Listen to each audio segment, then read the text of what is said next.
Boa noite, todos bem-vindos. Eu vou fazer hoje com vocês a leitura do Pão Nosso. Lembrando que o Pão Nosso é uma sequência, do estudo que o Augusto vem fazendo. A gente estava fazendo no modo online, aí retornamos com as atividades que já eram feitas, lá no outro endereço. Antes da leitura do Evangelho tem essa preleção, com o Pão Nosso.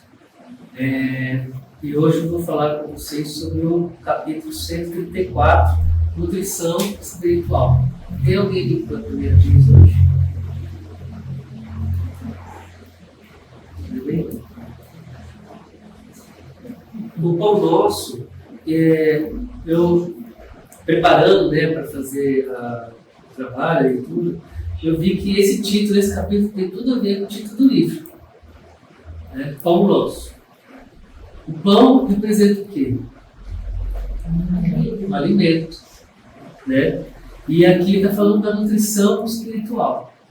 Nesse livro, que foi psicografado por Chico Xavier, pela orientação de Emmanuel, o Emmanuel ele pega trechos do Evangelho e discorre, comenta e traz um ensinamento sobre esses trechos. Até da mesma forma que a gente vai pegar o Evangelho sobre o Espiritismo. São trechos evangélicos de Jesus, onde Kardec, juntamente com a espiritualidade, trabalha esses ensinamentos. E esse capítulo, Nutrição Espiritual, o texto é de Paulo, é uma epístola de Paulo aos Hebreus, capítulo 13, versículo 9. Bom é que o coração se fortifique com graça, e não com manjares, que de nada aproveitaram aos que a eles se entregaram. Então, para a gente poder pegar e depois até entender, tentar entender o que o Emmanuel quer nos ensinar, quer falar, nos traduz, é sempre bom a gente tentar entender o contexto, o que significa essa passagem. Então, bom é que o coração se fortifique com graça. O que será que é essa graça? O que significa essa graça? Bom é que o coração se fortifique com o que é de Deus. A graça, a gente não pede graça, recebe graça. Então a gente pode pegar essa palavra e trocar, para a gente ter um melhor entendimento, como o que é espiritual, o que vem de Deus. E não com manjares. Aí se a gente pensar manjar, tem o prato, tem o doce, o manjar, mas se a gente buscar querer entender o significado, manjar significa se alimentar. Só que também é usado para iguarias, para pratos requintados. Então a gente pode até também pensar que o manjar, que ele está falando aqui, seria uma referência àquilo que é mais do que o essencial, o necessário, é o supérfluo, para a gente não se apegar ao que é supérfluo. Não tem aquela expressão, o manjar dos deuses. O que isso significa? Se a gente pegar essa expressão, o que está atendendo? O que está tocando isso? O que está atingindo? Só o material, minha sensação, as sensações que nós temos. Só o físico. Está me agradando, está fazendo bem, eu gosto, mas é só uma sensação física. E isso, apesar de ter o seu lado bom, não é o que realmente nós precisamos do alimento que ele está colocando aqui nesse capítulo, Nutrição Espiritual. Bom é que o coração se fortifique com graça e não com manjares, que de nada aproveitaram aos que a eles se entregaram. Aí então o Emmanuel discorre sobre essa passagem. Há vícios de nutrição da alma, tanto quanto existem na alimentação do corpo. Então ele chama a nossa atenção. Há vícios tanto na nutrição da alma, ou seja, se a gente for pensar na nutrição da alma, do espírito, eu me alimento de sensações, eu me alimento de pensamentos, eu me alimento de sentimentos. e o Espírito? Não, todos vocês, todos nós. Né? Então, da mesma forma que tem o vício da alimentação normal, existe também o vício do que a gente coloca dentro da nossa mente, dentro do nosso espírito. Muitas pessoas trocam a água pura pelas bebidas excitantes, qual ocorre a muita gente que prefere lidar com a ilusão perniciosa e se tratando dos problemas espirituais. Desse trecho, Emmanuel dá a entender que ele quer que a gente chama atenção, né, para que a gente, muitas vezes, a gente troca coisas simples, o que é simples, que está na nossa frente, por algo que a gente quer que seja miraboloso, né, extraordinário, sendo que o ensinamento mais puro e simples é algo que a gente precisa. Né? E ainda quando ele coloca aqui, né, e se tratando de problemas espirituais, uma ilusão perniciosa, porque muitas vezes a gente, o que a gente quer estar na nossa frente, só que a gente, nossa, mas não, a culpa é do Júpiter que não estava alinhado com Saturno, a culpa é das estrelas, né? A gente quer achar culpado, a gente quer achar um significado nas coisas extravagantes. Né? Às vezes a gente precisa, né, buscar ter essa resposta, sendo que muitas vezes, sempre, a resposta é pura e simples, né? Como uma água. Aí no lugar da água, uma água, né, potável, uma água pura, né, que a gente pode beber, a gente pode saciar nossa sede, né? A gente pega e quer se alimentar ou, né, se utilizar, no caso que ele usa como figura aqui, bebidas excitantes, que excitam o quê? Eles excitam o nosso sentimento, excita as nossas sensações, só que não chega no ponto que a gente quer, na resposta que a gente quer. E ainda, na questão espiritual, isso é muito mais, isso é sério, né? Porque às vezes a gente pode cair e ir para um lado que a gente tem um certo apoio da espiritualidade, só que aí tem algumas coisas que não fazem parte aí do espiritismo, do centro sério, né, de uma casa séria, e aí começa a ter outros problemas.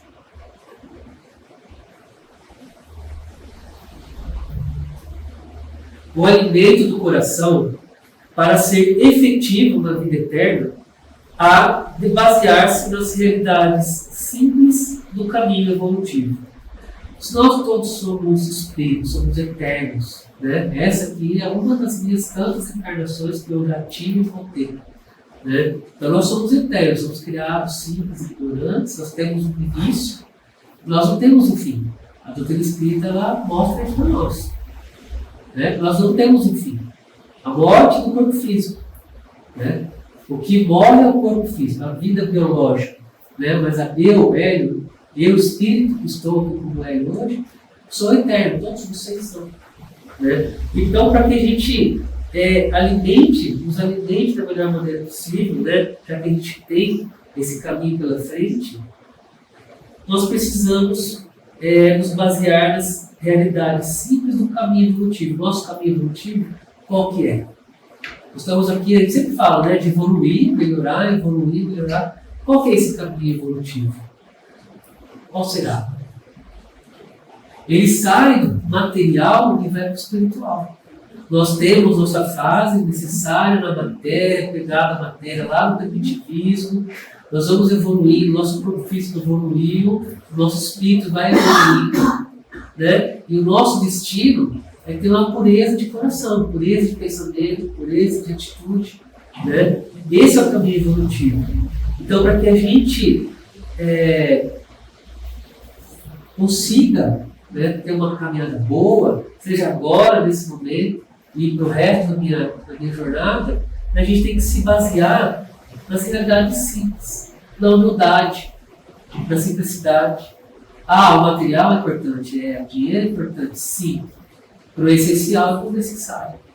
Agora, se a gente troca o nosso objetivo, o nosso foco, por aquilo que é supérfluo, por aquilo que não é tão essencial para mim, não é necessário, aí já muda, né? A gente muda o nosso pensamento, a gente muda a nossa caminhada e a gente começa a tropeçar.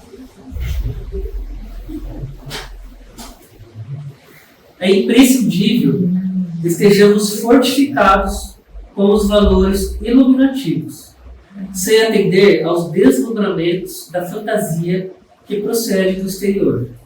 E justamente na estrada religiosa é que semelhante esforço exige mais amplo aprimoramento.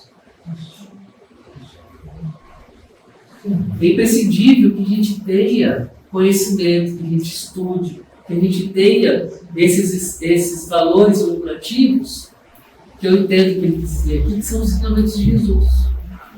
E o principal ensinamento dele é a caridade. É a caridade que deve iluminar, focar o nosso caminho. Na verdade, a gente tem que focar o nosso caminho na caridade. Seja ela aquela material ou a verdadeira caridade. E quando ele fala assim, é justamente na estrada religiosa é que semelhante esforço exige mais amplo aprimoramento. Porque a religião tem a finalidade de nos religar a Deus, religar de religião, ela tem esse papel de nos ligar, de nos conectar a Deus, a espiritualidade, só que a gente tem que tomar muito cuidado. Porque entram aí os desvios de caminho, os desvios de conduta, os desvios que ocorrem normalmente quando nós, homens, estamos envolvidos. Porque o ensinamento de Deus, os mandamentos, Jesus, o Evangelho de Jesus é um só. É uma coisa só. E é atemporal, Há quantos mil anos Jesus pregou? E até hoje nos baseamos no Evangelho dele. Aí, você tem que fazer ritual, você tem que fazer algum culto. Isso é nosso. Isso foi da humanidade. A gente vai pegar, Jesus ensinava sentado numa pedra, andando no deserto, dentro de uma tenda, máximo, e simples. Então, tudo isso que vem a mais é nosso, é da humanidade. Nós que estamos colocando ali. E aí é que está o perigo. Aí que está, quando ele coloca aqui, a estrada religiosa, tem um esforço muito maior da gente filtrar, da gente pegar o que é bom de tudo e usar. E tentar excluir aquilo que a gente acha que vai fazer mal ou que não faz sentido.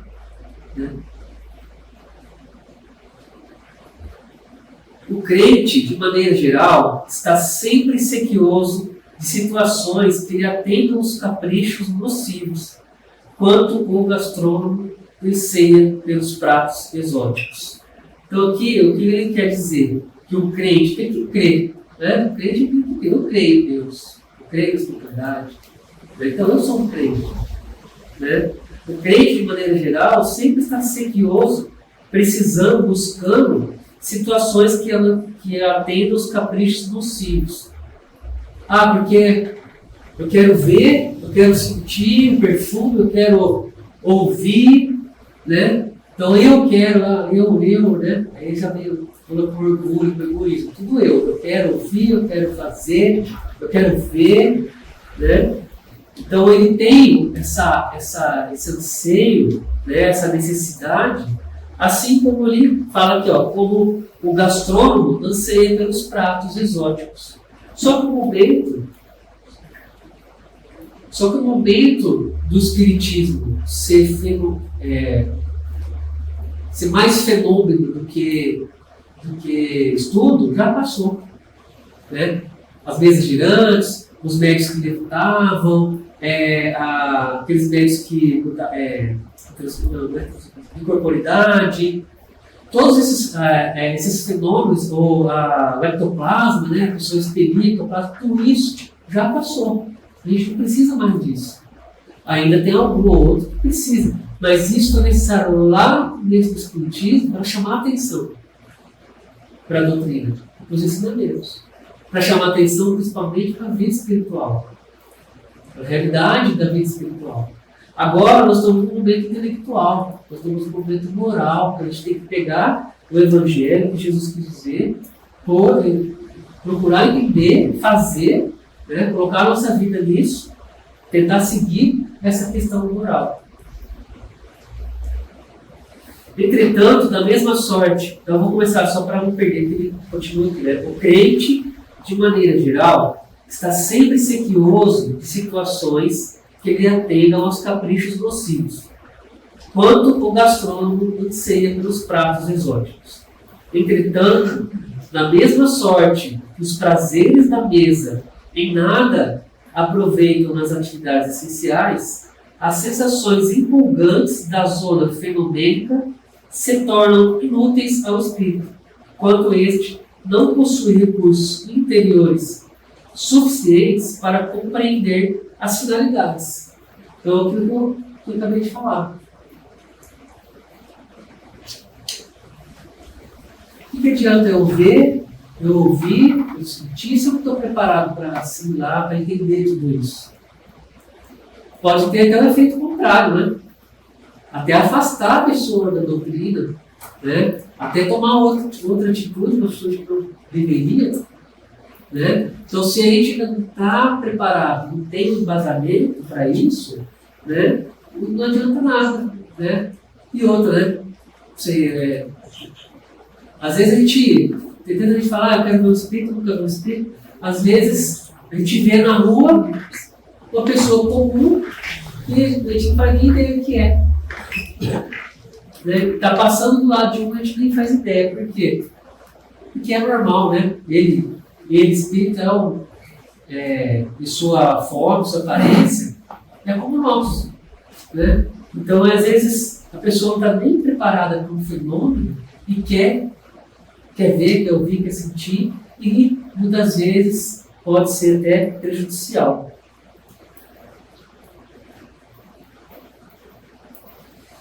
Inúmeros aprendizes guardam a experiência religiosa, que lhes diz respeito por questão puramente intelectual. Imperioso, porém, é reconhecer que o alimento da alma, para fixar-se em definitivo, reclama o coração sinceramente interessado nas verdades divinas. Esse é o nosso desafio, né? E a gente mudar a nossa vontade, mudar o nosso pensamento para as coisas espirituais, para as coisas para Deus. Né? Sair, tirar, tentar mudar o nosso foco, o nosso pensamento. Né? A gente está estudando o livro do Espírito Segundo, ele está falando do sono, né? O último estudo está falando do sono. Falou do sono e do sonho. Até quando eu estava lendo que eu lembrei. Né? Se a gente quer ter uma boa noite de sono, eu tenho que ter passado um bom dia. Santo Agostinho nos ensina, né? Chegar na noite, antes de dormir, antes de deitar, pesa o que você fez no dia. Faz um balanço. Coisas boas, coisas ruins ou o que você deixou de fazer. Né? Como foi o dia? Eu falo do saldo. Né? Qual é o meu saldo hoje? Né? Então, isso vai refletir o quê? No nosso repouso, no nosso sono e no nosso sonho.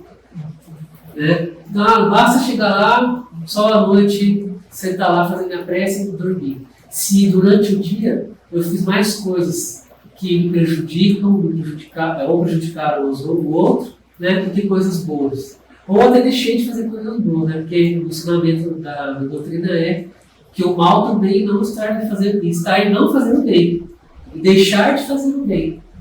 Não basta só não fazer o mal. Se eu deixar de praticar o bem, já é um mal. Se você está naquela situação de você ver que você pode e não faz nada. Né?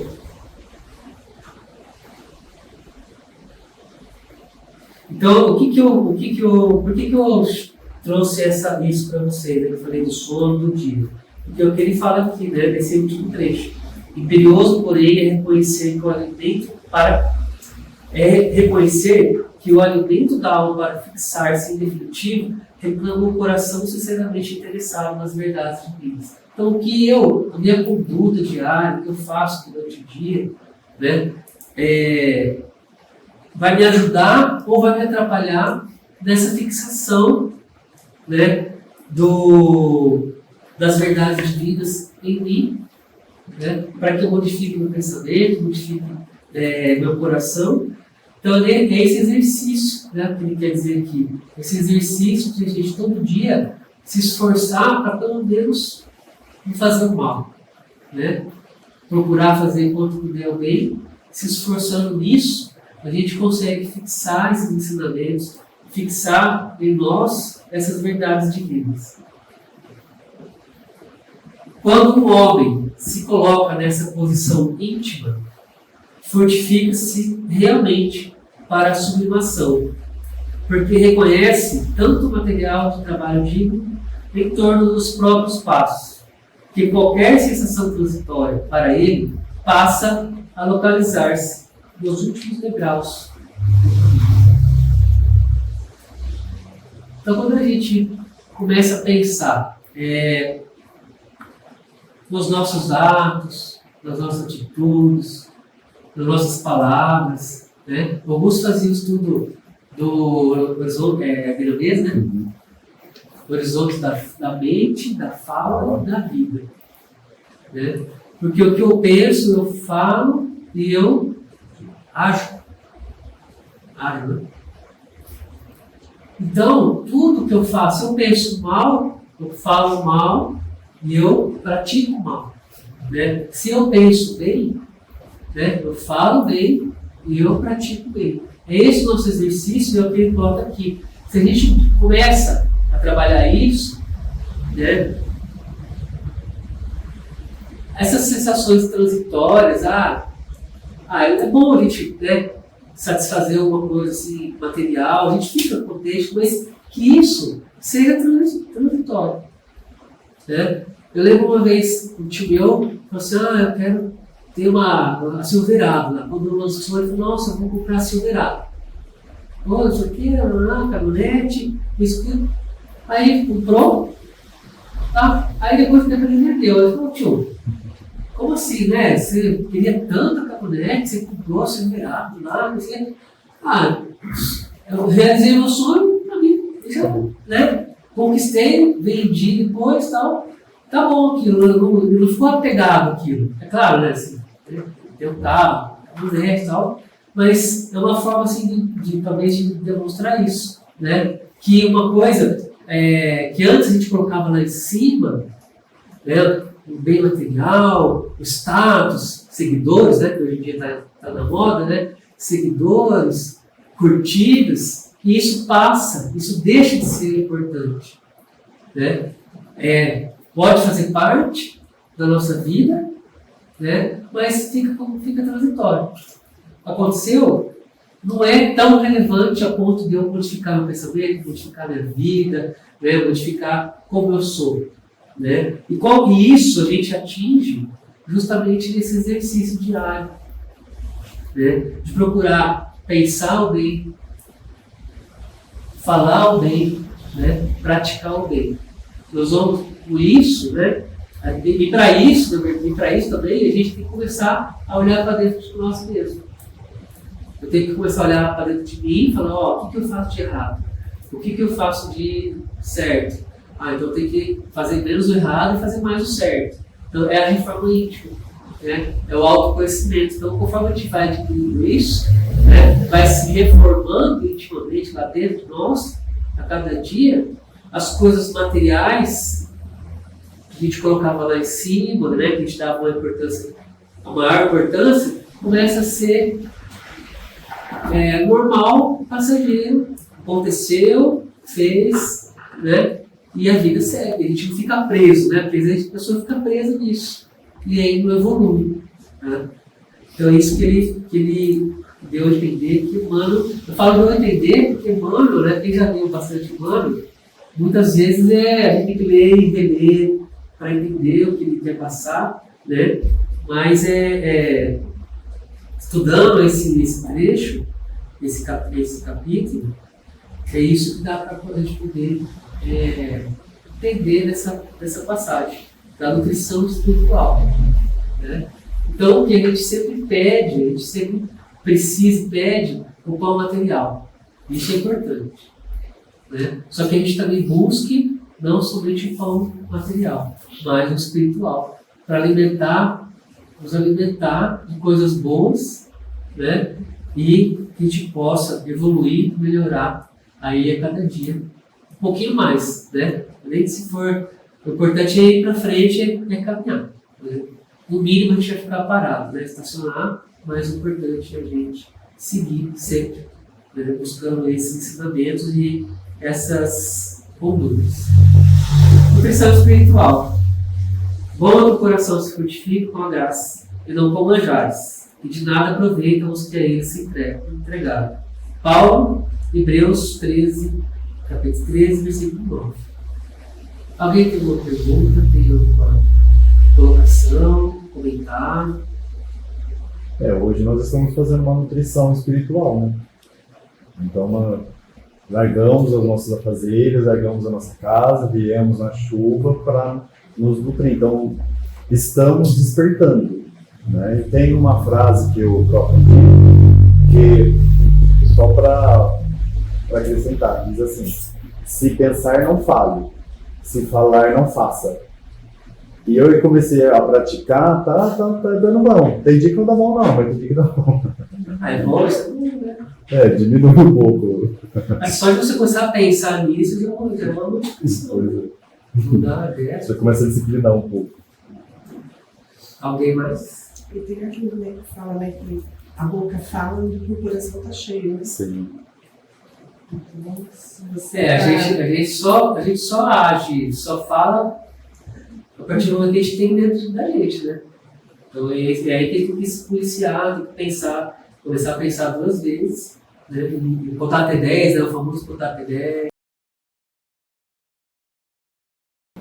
Põe água na boca, melhor. Alguém mais? Eu agradeço a oportunidade. Até a próxima.